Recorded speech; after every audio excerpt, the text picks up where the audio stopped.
Good day, everyone, and welcome to our NSTP2 subject or National Service Training Program 2. So, this is Miss Ira Bombasen. I will be your instructor for NSTP2.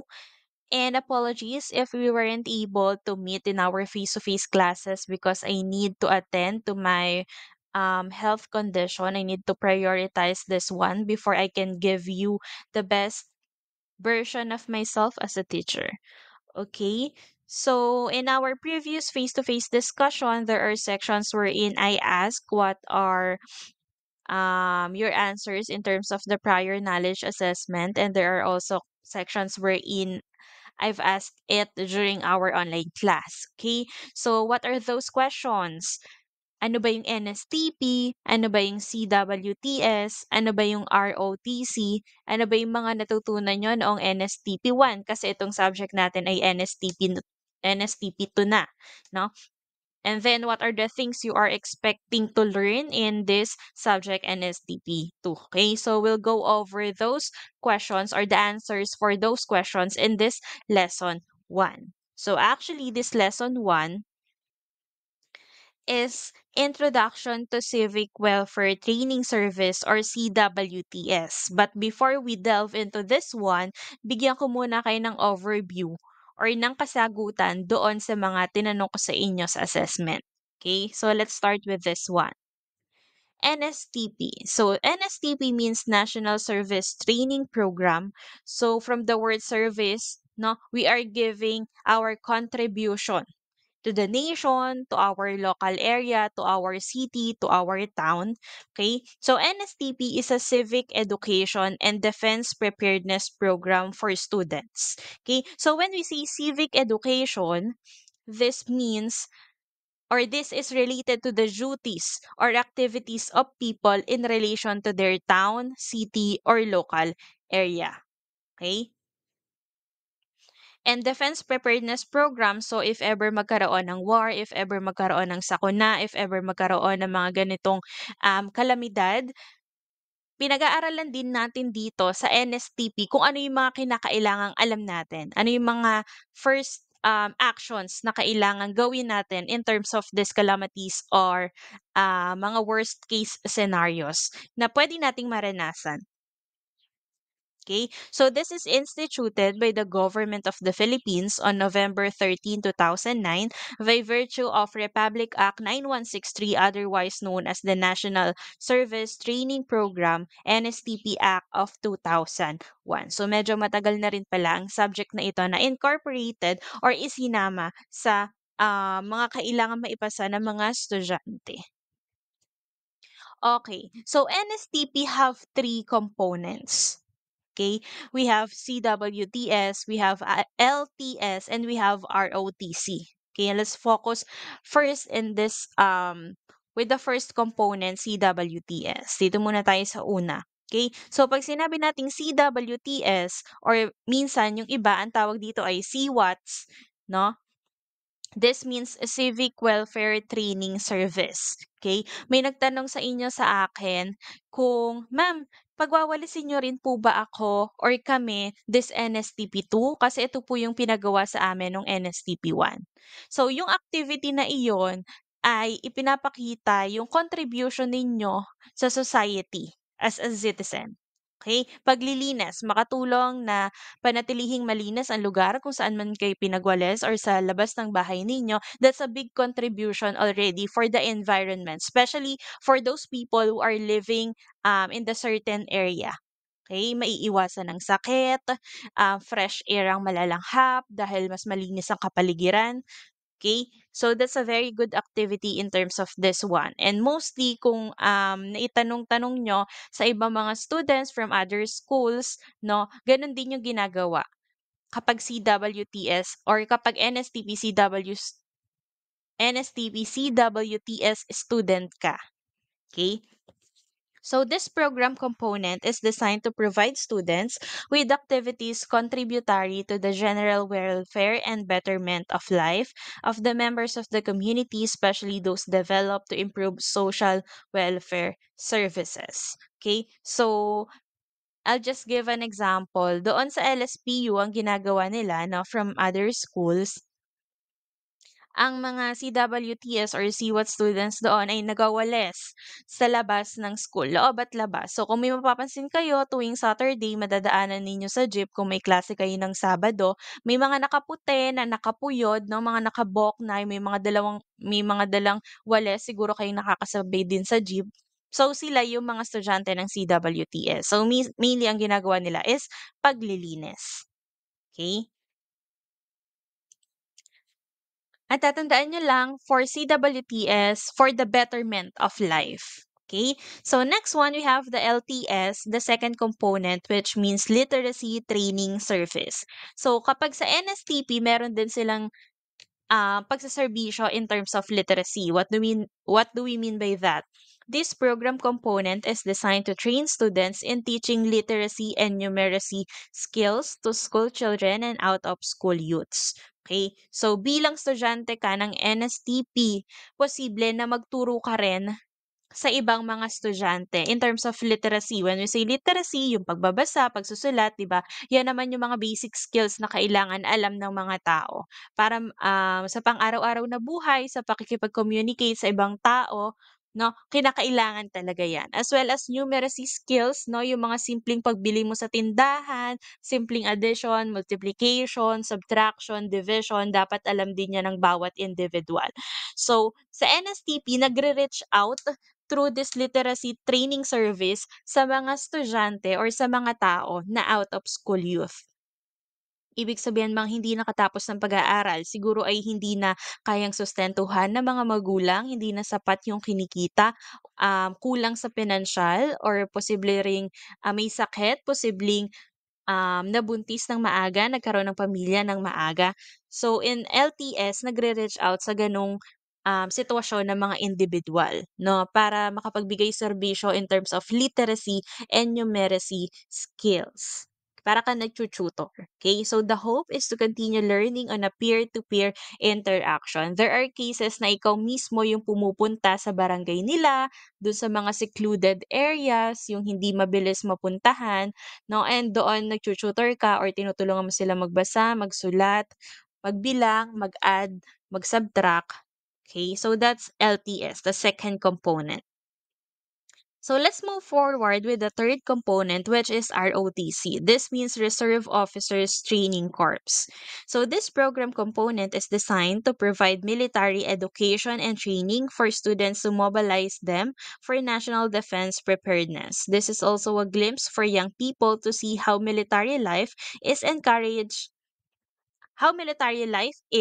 and encourage them into service. Okay, so yung third component na ROTC, siguro meron din kayo nakakasabay sa jeep na may mga dalang black na mahahabang barel, no, yung parang kahoy na barel. Estudyante din siguro sila ng LSPU dahil yun yung na-witness ko nung doon ako nag-aaral. Mga nakaboknay din, yung mga girls, bawal sila mag-makeup, bawal may hikaw, so mga naka-green sila.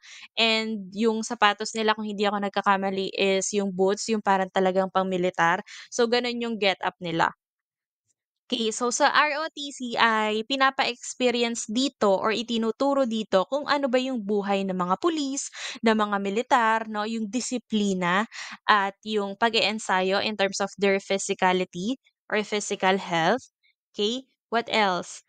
Dito din sa ROTC, nag-e-encourage din sila kung ano ba yung magiging, challenges, ano ba yung nagbibigay sila ng glimpse or ng idea kung paano ba 'pag nagpulis ako, ano kayang ipapagawa, ano kayang mararanasan ko?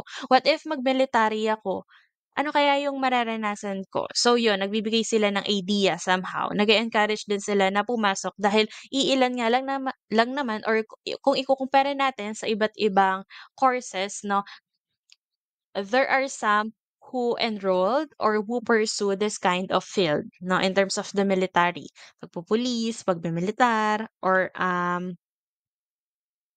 other works in terms of that field. So dito naman, I would say na ang pinaka-bini-build nila is the discipline.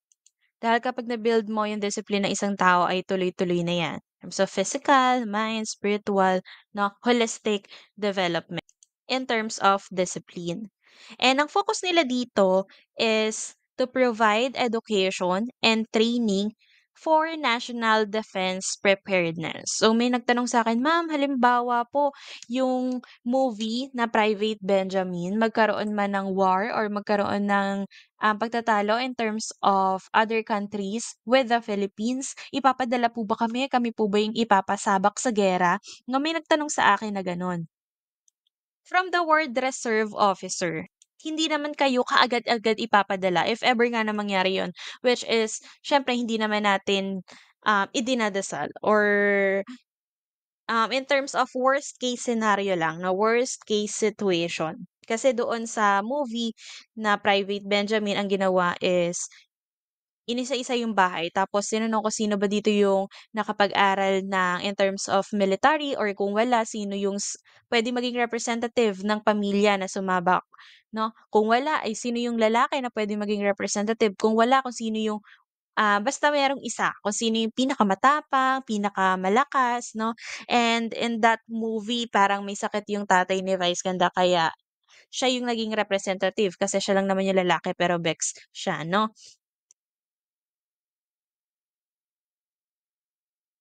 In times of war, 'no, all reservists will be called to active duty. But in NSTP, ROTC, ang mga itinuturing dito yung mga marching, mga drills, mga ceremonies, or the basic RO training, manual, yun yung ginagawa nilang guide. Okay, so I hope you remember the three components for NSTP, the CWTS, LTS, RO, and ROTC. So usually, pinapapili ang mga students kung alin yung gusto nilang i-take. But in our subject, ay um, we will focus on NSTP, CWTS. But of course, it is also important to learn the overview or the surface of the other components as well. That's why we are discussing it right now. Okay. So for our lesson one, again, this is the introduction to Civic Welfare Training Service or CWTS. Our learning objectives. At the end of the lesson, you must be able to first define the CWTS. Second, explain the role of CWTS in the development of a well-abided citizen. When we say well-abided citizen, yung sumusunod or yung responsableng miyembro ng isang komunidad.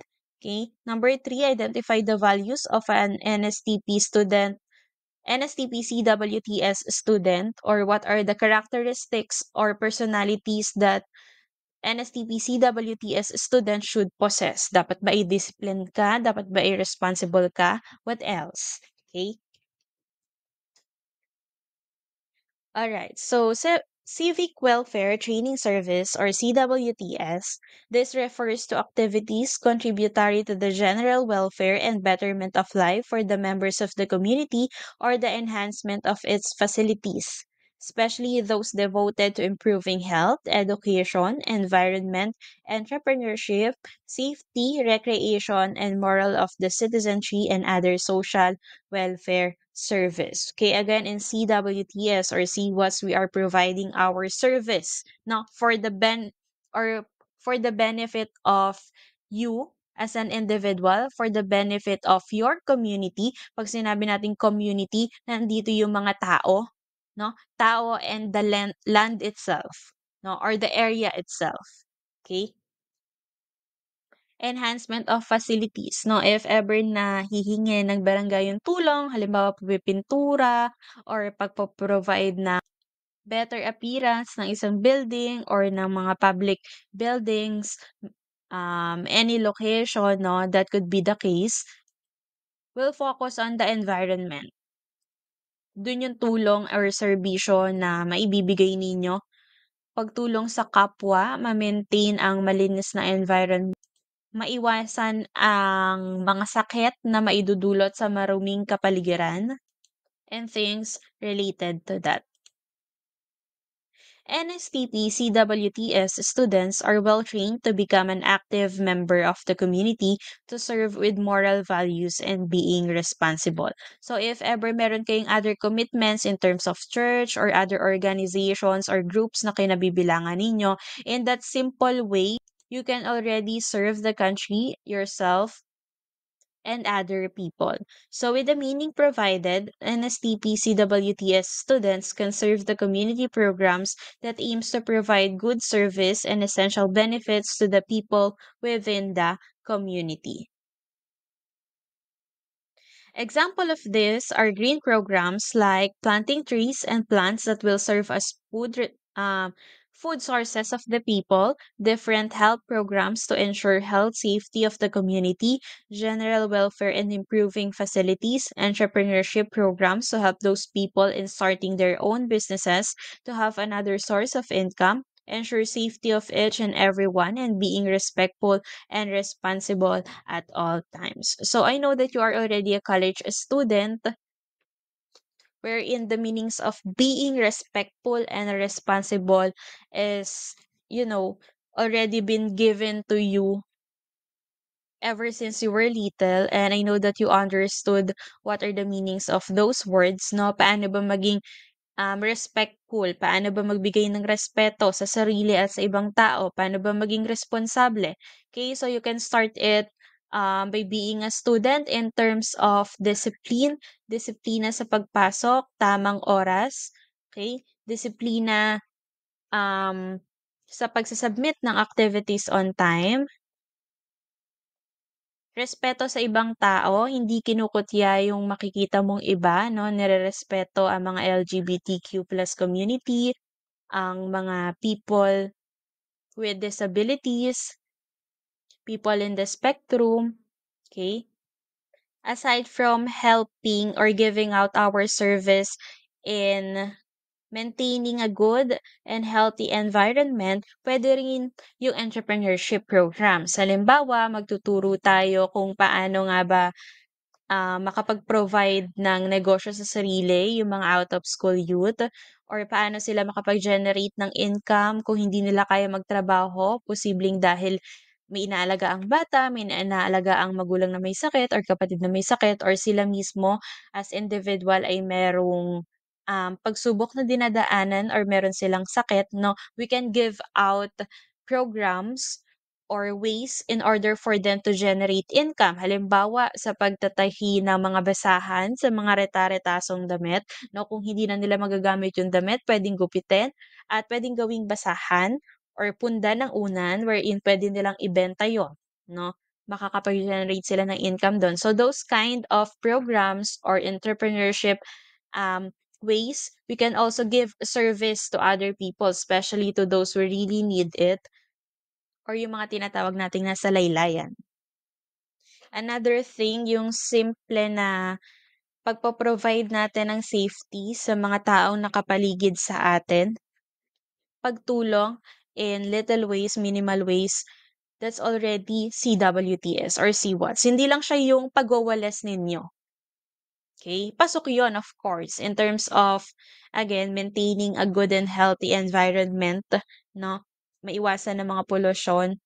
Yang pagwawalis ay malaking tulong, pero hindi lang yon, hindi lang doon umiikot yon. Kaya importante din na magkakaroon tayo ng discussion about NSTP para magkaroon pa kayo ng overview dahil as I've observed, last meeting na tinanong ko kayo medyo hindi makasagot, siguro nahihiya pa, 'no? Nag-a-adjust pa to share his or her understanding about NSTP. So malawak pala siya. Hindi lang siya CWTS, puwede rin siyang ROTC, puwede ding LTS. And kahit pala yung mga simpleng bagay na ginagawa natin, pagiging responsable, pagbibigay ng respeto, yung simpleng pagdampot mo ng basura kapag meron kang nakita diyaan, yung pag-aayos mo ng classroom para ma-maintain ang maginhawang environment, malinis na environment para maiwasan ng mga sakit, makapagpakalat pa ng sakit, ipinapakita mo na doon na you are an NSTP CWTS student. Okay, so that's it for our lesson 1. Your activity or first activity is uploaded in your Google Classroom, so make sure to upload and turn it on time, no? Again, reminder, I will only be checking your activities or output through Google Classroom. So your private messages will not be entertained. So you may accomplish this in a yellow paper or in um white paper, no? Kahit short, long, or any sizes, pwede mag-type na kayo directly sa Microsoft Word and yun na yung i-upload nyo, either Word, Docu, or PDF format, or PDF, kayo na ang bahala. No, wag lang yung naka-screenshot lang sa notes na hindi naman nagbigay ng effort, no? It's either isulat nyo, picturean, i-turn in sa GCR, or gawin nyo mismo sa Microsoft Word. Okay lang sa akin, maalin doon sa dalawa. So you have to answer these questions. What is the role of CWTS in the development of a well-abided citizen? Next, give 5 values of an NSTP CWTS student. What are the characteristics you should possess? Then, i-explain mo kung ano yung 5 values na yon sa number 3. Okay, make sure to turn in your activities or your output before the deadline. So you have 1 week to accomplish your activity. That's it for today. Thank you and goodbye.